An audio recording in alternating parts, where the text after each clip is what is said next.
इस जंगल में आज तक किसी ने ऐसी तबाही नहीं देखी थी। राजा का अहंकार और लोभ एक ऐसी भूल थी जिसने सब कुछ बदल दिया। लेकिन क्या होता है जब न्याय की ज्वाला जलती है और एक निर्दोष का बदला लेने के लिए पूरी कहानी पलट जाती है।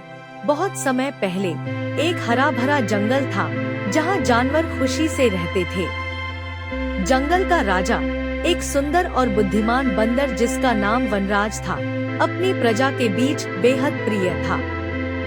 सभी जानवर उसके नेतृत्व में शांति और प्रेम से रहते थे। निकट के राज्य का राजा लोभी और निर्दयी था।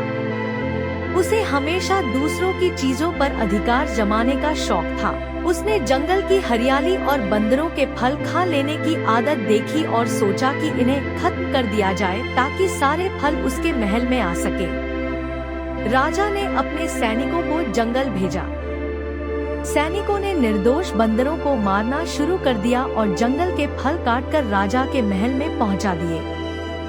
वनराज अपने समूह के मारे जाने से बेहद दुखी और क्रोधित हुआ।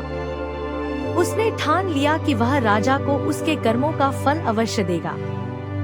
वनराज चुपके से महल में पहुंचा। उसने राजा के फलों में जहरीले पत्ते मिलाए और राजा के परिवार को नुकसान पहुंचाने की शुरुआत की। राजा के परिवार के लोग एक एक करके बीमार पड़ने लगे। राजा को समझ नहीं आया कि यह सब कैसे हो रहा है। वनराज ने राजा से मिलने का निश्चय किया। उसने राजा को बताया कि वह वही दर्द सह रहा है जो उसने वनराज के समूह को खत्म करके दिया था। राजा अपनी गलतियों पर पछताता है, लेकिन वनराज उसे माफ नहीं करता। वह जंगल लौट जाता है, राजा को अकेलेपन और अपने किए कर्मों का फल भुगतने के लिए छोड़कर। वनराज के जाने के बाद राजा पूरी तरह टूट गया। उसका परिवार खत्म हो चुका था।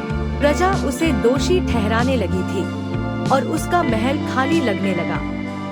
उसने हर तरफ अकेलापन और अंधकार महसूस किया।